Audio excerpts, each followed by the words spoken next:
They didn't need your consent. They didn't need your belief. They only needed your presence. And that was always enough to change what you felt without you knowing. What if the most powerful technology ever built was never made of metal? There is a moment, documented across cultures separated by oceans and centuries, that researchers keep encountering in the archaeological record. A moment when thousands of people, strangers to each other, suddenly stopped being individuals. Not through force, not through ideology forced upon them at the edge of a blade, but through something far more precise, far more invisible, and far more enduring than any weapon ever forged. They became, for a measurable period of time, single emotional organism. This is not mythology. This is not the romantic language of ancient historians embellishing what they witnessed. It is a pattern that neuroscience, behavioral psychology, and anthropology have been quietly converging on for the last 2 decades. The ancients were not just holding ceremonies. They were operating systems of collective emotional architecture, deliberately built, precisely calibrated, astonishingly effective.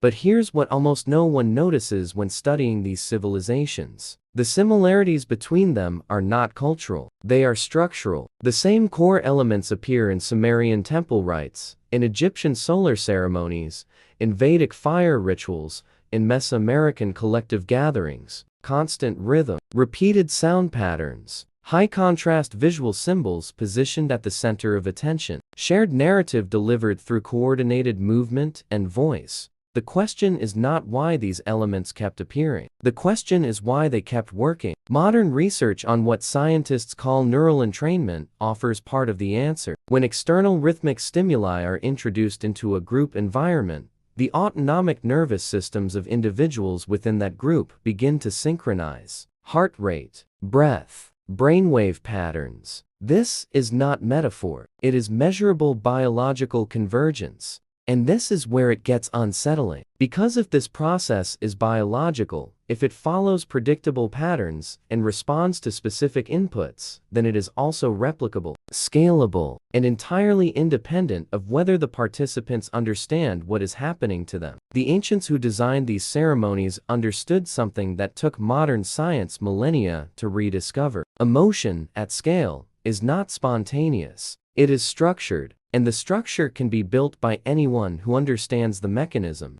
If this is the kind of content that shifts the way you see things, subscribe so you don't miss what comes next. How the architecture of ancient ritual became the blueprint for modern influence. An anthropologist studying ceremonial practices in indigenous communities across 3 separate continents made an observation that he buried in a footnote because he didn't know what to do with it. The ceremonies he was documenting, cultures with zero historical contact, were following almost identical emotional sequences. Not similar themes, identical structural sequences. Tension building through rhythm. Collective vocalization at a specific threshold of intensity. A central symbolic object commanding visual attention. A shared moment of emotional peak, followed by collective stillness. He concluded it was coincidence. He was wrong. What he was observing was the operational signature of collective emotional synchronization, a technology so fundamental to human group behavior.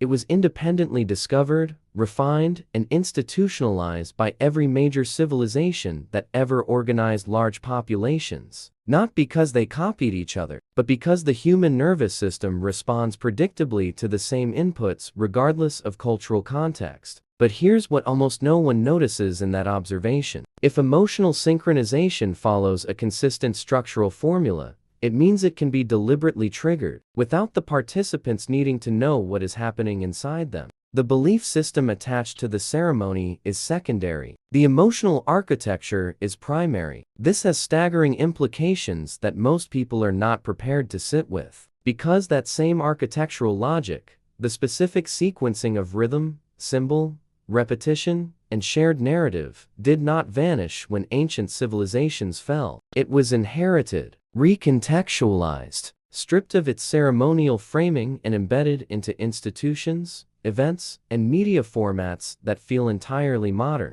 Consider what happens at a major product launch by a dominant technology company. Darkness before the stage lights. Music calibrated to a specific emotional frequency. A single symbolic object revealed at peak anticipation. A narrative of transformation delivered in rhythmic, simple sentences. Thousands of people in the same room moving through the same emotional sequence simultaneously. That is not entertainment design. That is emotional architecture. And the people designing it know exactly what they are building. What comes next changes everything, because the question is no longer whether ancient civilizations understood collective emotional synchronization. The question is, now, is using that understanding, and whether you are inside one of those structures, without realizing it. Drop a comment if you have ever felt a shift in a crowd that you could not explain. Why artificial intelligence is completing what ancient priests started. There is a concept in systems engineering called a feedback loop.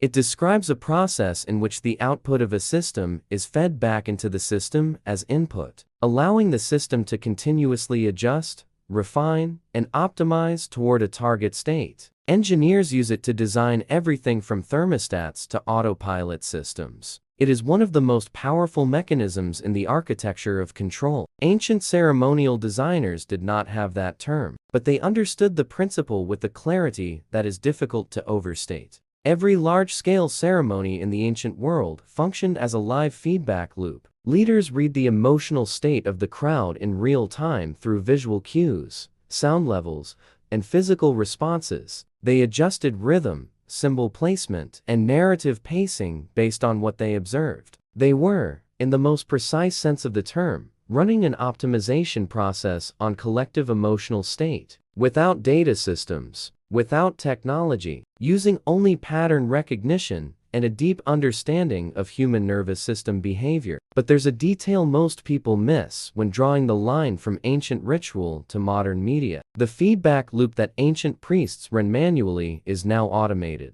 And it operates at a scale that would have been incomprehensible to even the most sophisticated ceremonial architect in human history. Recommendation algorithms on major digital platforms do not simply match content to interest. They continuously map the emotional state of each individual user. They track micro-responses, the pause before scrolling, the replay, the moment of hesitation, the accelerated heart rate that translates into increased screen pressure on touch devices. And they use that data to deliver the next stimulus calibrated to deepen engagement. These interpretations appear across centuries and cultures, often studied as symbolic patterns rather than literal truths. But the behavioral convergence between ancient synchronization systems and modern algorithmic architecture is not symbolic. It is structural. The same inputs that activated collective emotional states in Mesopotamian temple courtyards are being identified,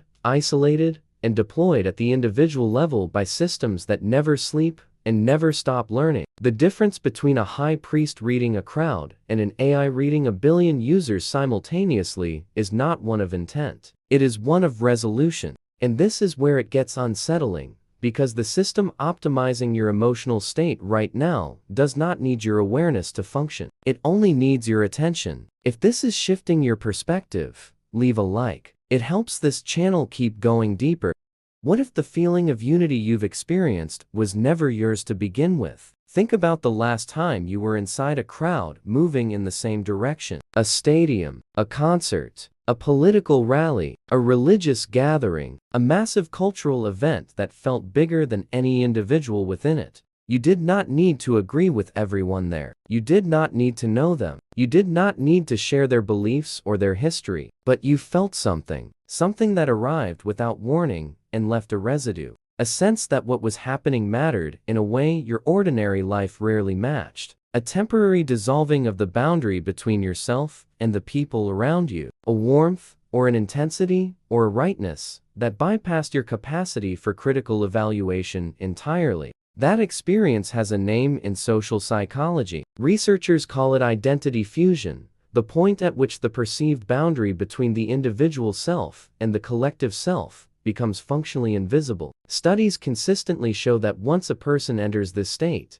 their willingness to act on behalf of the group increases dramatically. Their acceptance of group narratives as truth deepens. Their resistance to external questioning of those narratives hardens. But here's what almost no one notices about that state. It was not spontaneous. Nothing about large-scale collective emotional experience is spontaneous. Every element of the environment in which you felt that dissolution was placed there by design. The acoustics were shaped to amplify shared sound and suppress individual thought. The visual field was structured to draw all attention toward a single point of symbolic authority. The rhythm of the event, the pace of language, the sequencing of emotional peaks, was calibrated to guide the nervous system through a precise emotional journey. You were not swept away by a feeling. You were walked through an architecture. Ancient civilizations understood that the experience of unity is the most powerful social technology ever developed. It creates loyalty that no rational argument can manufacture.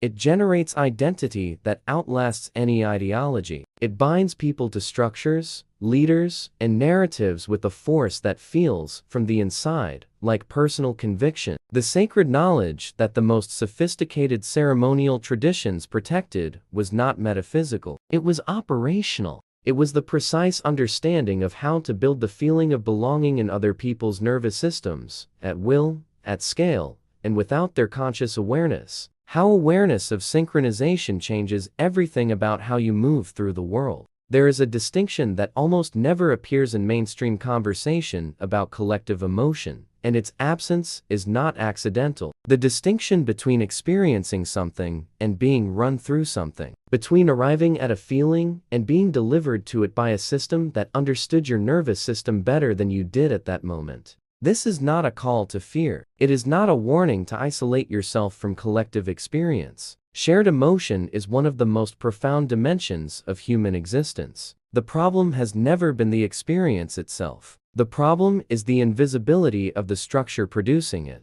Every major esoteric tradition in history, from the Hermetic schools of Alexandria to the initiatory lineages of ancient India, drew a hard line between the uninitiated and the aware, not because awareness granted supernatural power, but because awareness of a mechanism fundamentally changes your relationship to it. A person who recognizes the architecture of emotional synchronization while standing inside it does not stop feeling, but they stop being unconsciously governed by what they feel. But there's a detail most people miss when they encounter this idea for the first time. Awareness is not the same as detachment. You do not have to step outside of collective experience to think clearly within it. You have to learn to hold two things simultaneously: the feeling and the recognition of the structure that produced the feeling. Ancient initiatory traditions called this dual awareness. Modern cognitive science calls it metacognition, the capacity to observe your own mental and emotional processes while they are happening, without interrupting them. This is where the real hidden power lies. Not in secret symbols, not in arcane formulas, not in knowledge that was locked away from the masses, but in the simple, devastating practice of watching yourself be moved, and asking, before you act on that movement, who built the road you are walking on. The civilizations that mastered collective synchronization did not share this knowledge widely. They preserved it in initiatory structures, in symbolic languages, in ceremonial sequences that looked like religion from the outside, but functioned as psychology from the inside. And what they were protecting was not mystery for its own sake. They were protecting the awareness that changes everything once you have it. The question is whether you are willing to carry it. If this opens something in you, subscribe to this channel. Turn on notifications so you never miss what comes next. And tell us in the comments, which part of this hit closest to something you have already felt, but never had the words for.